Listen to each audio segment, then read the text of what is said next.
अस्सलाम वालेकुम, मैं हूं पारस जहांज़ेब और उम्मीद है कि आप सब खैरियत से होंगे। जैसा कि आपके इल्म में है कि पाकिस्तान के फील्ड मार्शल आसिम मुनीर और अमरीकी सदर ट्रंप की मुलाकात तो वाइट हाउस में हुई, लेकिन उसके आफ्टर शॉक्स इस्लामाबाद और न्यू दिल्ली में भी महसूस हो रहे हैं।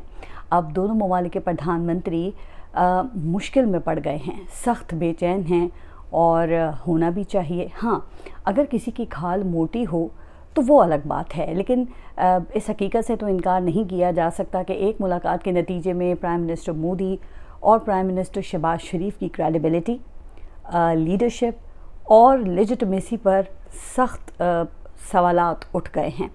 अब भारत में तो मोदी की ऑपोजिशन ये कह रही है कि जनाब बहुत आंखें दिखाते थे और सीना चौड़ा करके इतराते थे, लेकिन जब ज़रूरत पड़ी तो कोई मुल्क भी साथ देने वाला नहीं रहा।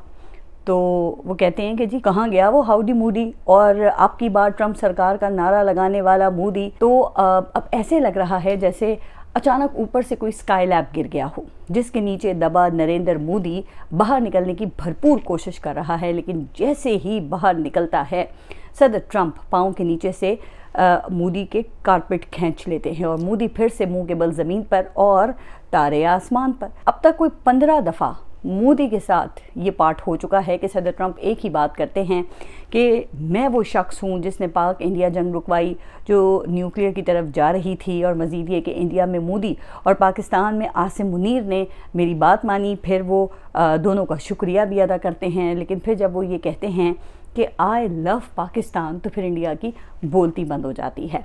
अब इसमें सदर ट्रंप का तो फिर कोई कसूर नहीं है, ना मानते आप ट्रंप की बात, इंडिया जंग को जारी रखता। और यही सवाल वहाँ की ऑपोजिशन मोदी से पूछ रही है कि भाई अगर तुम जंग जीत रहे थे तो ना करते जंग बंदी, लेकिन उनको क्या मालूम कि यही तो असल बात है।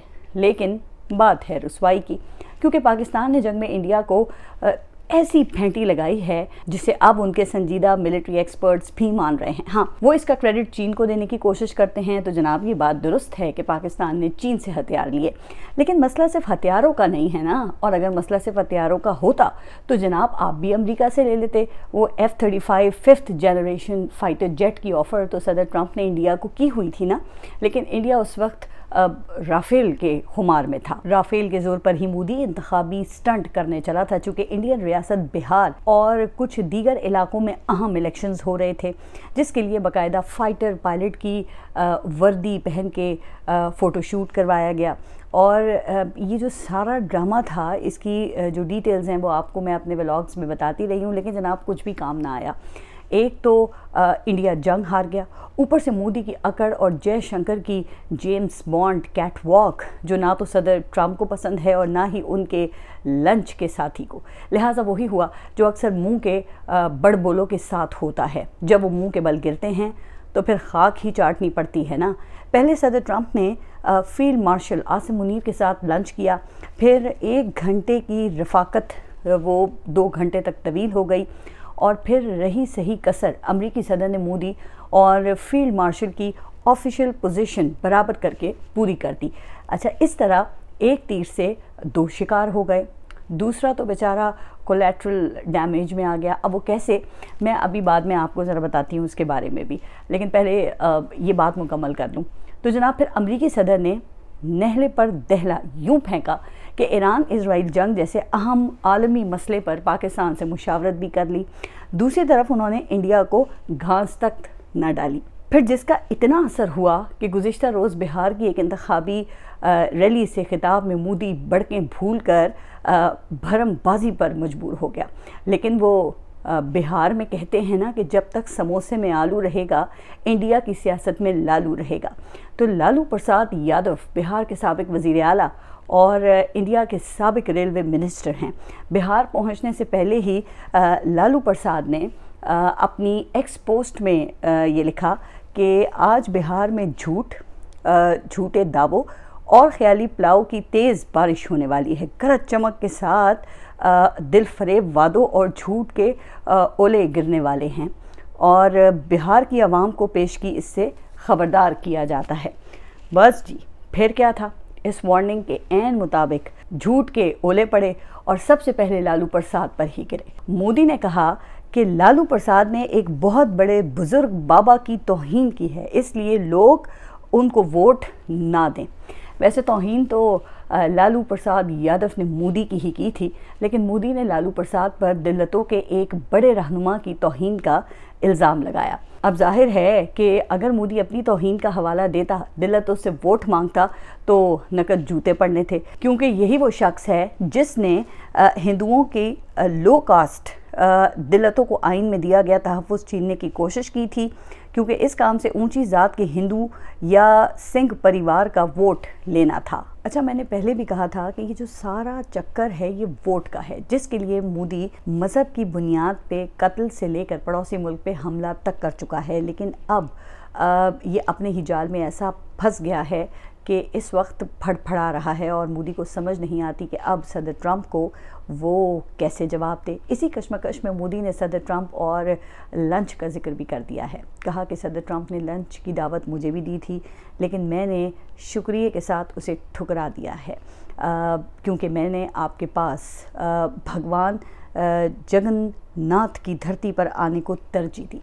अच्छा, अब मोदी ने ये दावत क्यों ठुकराई, ये मैं आज आपको बताऊंगी, लेकिन ये बात भी बताना ज़रूरी है कि भगवान की धरती पर पहुंचकर भी मोदी जंग बंदी से मुतालिक अमरीकी सदर के दावे की तरदीद में एक शब्द भी नहीं बोल सका।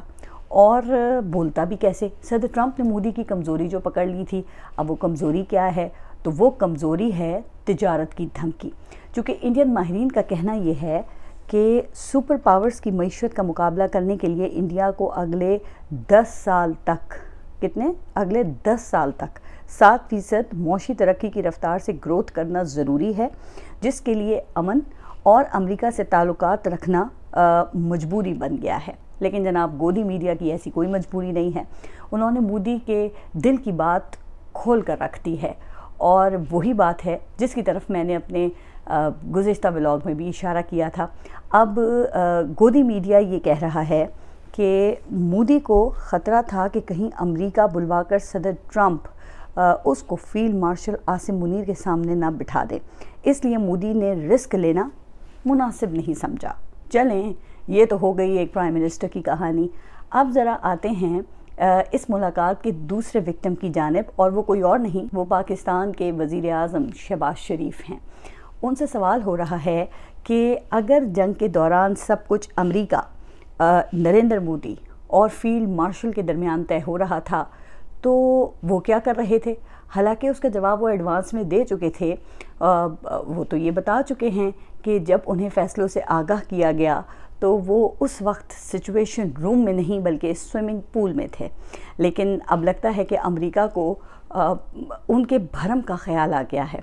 अब गुज़िश्ता रोज़ वज़ीर आज़म शहबाज शरीफ को सेक्रेटरी ख़ारजा मार्को रूबियो ने फ़ोन किया, जिसमें सबसे पहले शहबाज शरीफ ने डोनाल्ड ट्रंप के लिए नेक ख्वाहिशात का इजहार किया है, शायद इस उम्मीद पर कि मोदी की तरह हो सकता है कि सदर ट्रंप उन्हें फ़ोन पर ही लिफ्ट करा दें। लेकिन क्या करें, फितरत के उसूल ख्वाहिशात से नहीं बदल सकते। उसूल ये है कि इज़्ज़त उधार पर नहीं मिलती, अपने अमल से कमानी पड़ती है। मगर वज़ीर आज़म हाउस की जानिब से सेक्रेटरी रूबियो के साथ होने वाली जो टेलीफोनिक गुफ्तगू थी, उसकी जनाब एक लंबी चौड़ी जो डिटेल्स हैं वो जारी की गई हैं, जिसमें ईरान, इंडिया, कश्मीर और दहशतगर्दी जैसे मौज़ूआत पर बातचीत हुई है। अब ये सारे मौज़ूआत तो फील्ड मार्शल और सदर ट्रंप की मुलाकात में डिस्कस हो चुके हैं, जिसमें सेक्रेटरी रूबियो भी शामिल थे। अब जाहिर है कि उन्होंने मुलाकात में होने वाली बातों की तस्दीक करने के लिए तो कॉल नहीं की होगी ना, और ना ही कोई पैगाम पहुंचाने की ज़रूरत है, क्योंकि सदर ट्रंप तो ख़ुद बता चुके हैं कि पाकिस्तान में सबसे बाअसर कौन है, जिसकी फिर एक ही वजह समझ में आती है कि अमेरिका ने रिवायात को ब्रेक किया था। बराह रास्त पाकिस्तान में अमेरिका ने फ़ौजी क़यादत से इंगेज किया था, जिसको फिर कवर करने के लिए अब कर्टसी कॉल का बंदोबस्त किया गया है। और आपको तो पता है ना कि कर्टसी कॉल का फिर एक ही मकसद होता है कि थोड़ी बहुत अहमियत देना, लेकिन कहते हैं ना कि लेजिटिमेसी ऑप्टिक्स से नहीं, वो अमल से मिलती है, और अमल करने की ताकत वो तो मैंडेट से ही आती है, किसी रेडीमेड फॉर्म 47 से नहीं।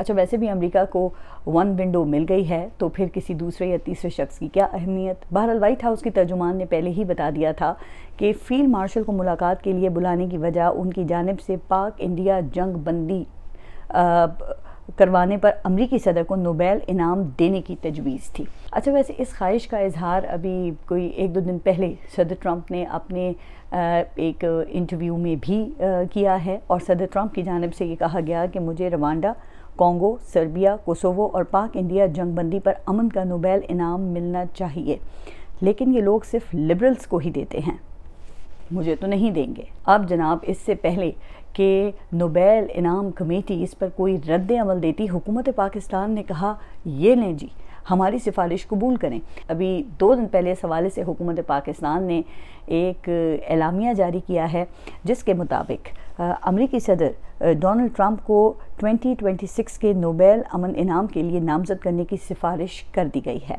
और एलामिया में कहा गया है कि सदर ट्रंप की दूरअंदेश क़यादत ने इस्लामाबाद और नई दिल्ली के साथ सिफारती राब्ते उस्तवार किए, और ये उनकी ही हिकमत अमली थी कि तेज़ी से बिगड़ती सूरत हाल काबू में आ गई है। अच्छा, अब पता नहीं कि इससे नोबेल इनाम हासिल करने की सदर ट्रंप की मंजिल वो आसान हुई है या फिर मुश्किल, लेकिन एक बात तो तय है कि मोदी एक बार फिर वो पीछे रह गया है। लेकिन क्या कोई भी मानेगा कि ये फ़ैसला वज़ीर आज़म शहबाज शरीफ ने किया है? अगर ये फ़ैसला वज़ीर आज़म ने किया होता तो वाइट हाउस में उनको बुलाया जाता ना। इन्हीं हालात की वजह से इमरान खान ने ईद से पहले वज़ीर आज़म को एक कुर्बानी के जानवर से तशबीह दी थी। तासुर ये है कि सियासी हुकूमत बराए नाम है। अब वज़ीर दिफा का बयान सामने आया है कि फ़ील्ड मार्शल की मुलाकात की बात 1 माह से चल रही थी, जिसे खुफिया रखा गया, तो यकीनन चल रही होगी, लेकिन उस वक्त में सियासी हुकूमत का नुमाइंदा क्यों शामिल नहीं था? वज़ीर दिफा ख्वाजा आसिफ खुद ही चले जाते ना। अगरचे वज़ीर दाखिला वाइट हाउस में साथ गए, लेकिन उन्हें लंच या मुलाकात में शामिल नहीं किया गया, और इसकी फिर 3 वजूहात ही हो सकती हैं। एक ये कि सियासी हुकूमत इस काबिल नहीं है। अच्छा, फिर दूसरा ये कि इस हुकूमत के पास कोई इख्तियार नहीं है, और तीसरा ये कि ये दोनों जो वजूहात हैं ये बैक वक्त हो सकती हैं, नाकाबिलियत और ना ही इख्तियार। बहरहाल जो भी वजह थी, इस दौरान इसराइल ईरान जंग की वजह से कई कयास आराइयों ने जन्म लिया। चूँकि अमेरिका के बारे में मशहूर ये है कि यहाँ फ्री लंच का कोई तसव्वुर नहीं, तो जाहिर है कि फिर जो लंच करवाता है वो कीमत भी अदा करता है। अब सदर ट्रंप ने सिर्फ नोबेल इनाम की सिफारिश कराने के लिए तो दावत नहीं दी होगी ना, या पाकिस्तान ने सिर्फ नोबेल इनाम की सिफारिश की कीमत पर तो सदर ट्रंप से मुलाकात का वक्त नहीं लिया होगा। पाकिस्तान की सिफारिश पर अगर किसी को वैसे नोबेल इनाम मिलता तो सबसे पहले मौलाना अब्दुल सत्तार ईदी को मिलता। तो इसलिए हमें किसी भी अमरीकी मुतालबे के लिए अब तैयार रहना चाहिए। याद रखना चाहिए कि इससे पहले अमेरिका ने पाकिस्तान को अफ़गानिस्तान में इस्तेमाल किया, जिसके नताइज हम फिर आप देख लें कि आज तक भुगत रहे हैं। अब दूसरे पड़ोसी ईरान में इस वक्त जंग जारी है, इसलिए हर कदम को हमें सोच समझ के उठाना होगा। मुझे यकीन है कि हमारे पॉलिसी साज़ों को इस बात का बड़े अच्छी तरीके से इदराक है, इसलिए वो जो भी फ़ैसला करेंगे फिर सोच समझ कर ही करेंगे। दूसरी तरफ ईरान इसराइल जंग का भांडा टाइम मैगज़ीन ने फोड़ा है। बताया ये है कि नेतन्याहू ने किस तरह सदर ट्रंप को ईरान के ख़िलाफ़ जंग के लिए शीशे में उतारा, और उसके लिए वज़ीर आज़म ने सदर ट्रंप को यकीन दिलाया कि उन पर होने वाले कातलाना हमले की साजिश ईरान ने की है। और फिर ईरान के न्यूक्लियर प्रोग्राम के बारे में झूठे दावे किए गए, जिसके बाद कुछ ऐसे फिल्मी डायलॉग बोले गए कि कैसे आप जनाब की नाक के नीचे ईरान एटमी हथियार बना सकता है। लेकिन फिर भी सदर ट्रंप हमला करने पर राज़ी ना हुए। अलबत्ता ईरान को 60 दिन का अल्टीमेटम देने का फ़ैसला हुआ है। अच्छा, फिर जब ये डेडलाइन ख़त्म होने लगी तो इसराइल ने ईरान पर हमला कर दिया, इस उम्मीद पर कि अमेरिका भी उन्हें ज्वाइन कर लेगा। लेकिन जनाब, ये जंग अब इसराइल के अपने गले पड़ गई है। लोग ईरानी मिसाइलों के डर से इसराइल छोड़कर भाग रहे हैं, और तेल की बढ़ती कीमतों से पूरी दुनिया पर असरात आना शुरू हो गए हैं। अब ईरान ने अहम तिजारती रूट आबनाए हरमस को बंद करने की धमकी दे दी है, जिसके ज़रिए दुनिया की तेल सप्लाई का बड़ा हिस्सा ट्रांसपोर्ट होता है। अब अमरीकी बैंक JP मॉर्गन के मुताबिक अगर ये जंग फैली और अपनाए हरमज़ बंद हो गई तो तेल की आलमी कीमतें $130 फी बैरल तक पहुंच सकती हैं। अच्छा, ऑयल प्राइसेस की ये वही सतह है जो कि यूसुफ रज़ा गिलानी के दौर में थी, जब पाकिस्तान में हर तरफ लोड शेडिंग का राज था, बिजली नायाब भी थी और महंगी भी थी, जिसके खिलाफ एहतजाज के लिए मौजूदा वज़ीर आज़म मीनार पाकिस्तान के नीचे बैठ कर दस्ती पंखे झला करते थे। अब अल्लाह ना करे कि तेल की कीमतें दोबारा फिर इतनी ऊपर जाएं, वरना आवाम तो यहाँ पे दस्ती पंखा झेलने के काबिल भी नहीं रहेंगे। रहे वज़ीर आज़म, तो उनके हवाले से मियाँ मोहम्मद नवाज़ शरीफ का कहना ये है कि मुझ में और शहबाज शरीफ में कोई फ़र्क नहीं है। उनके ख्याल में वज़ीर आज़म कोई भी हो तो फ़र्क नहीं पड़ता, क्योंकि वो कहते हैं कि हम दोनों एक हैं। वैसे उनके एक होने में तो यहाँ पहले भी किसी को कोई शक नहीं था। मेरे ख़्याल में तो मियाँ साहब को कुछ यूँ कहना चाहिए था कि हम एक नहीं बल्कि एक जैसे हैं, क्योंकि ना उनके पास कुछ ख़ास करने को है और ना ही वज़ीर आज़म का कोई काम रह गया है। खैर, मियाँ नवाज़ शरीफ को तो बेटी की बदौलत लाहौर की कदीम इमारतों की बहाली का काम अब मिल गया है, लेकिन लाहौर का मेयर बनने के ताने सुनने के बाद वो ये काम भी अधूरा छोड़कर लंदन रवाना हो गए हैं। अच्छा, दूसरी तरफ वज़ीर आज़म शहबाज शरीफ के अपने मुताबिक वफाक में डेवलपमेंट का काम उनसे मौसम स्पीड ने ले लिया है। हाँ, अलबत्ता एक मामले में शहबाज शरीफ को मियाँ नवाज़ शरीफ पर बरतरी हासिल है, और वो है नोटिस लेना और नोटिफिकेशन जारी करना। मगर जब इख्तियार ना होना तो ऐसे नोटिस से फिर कख भी नहीं हिलता है। तो ये जो नोटिस की कहानी है, नोटिस लेने की, इस पे ज़रा फिर कभी डिटेल में बात करेंगे। आप सब अपना ख्याल रखिए और अगले व्लॉग तक के लिए अल्लाह हाफ़िज़।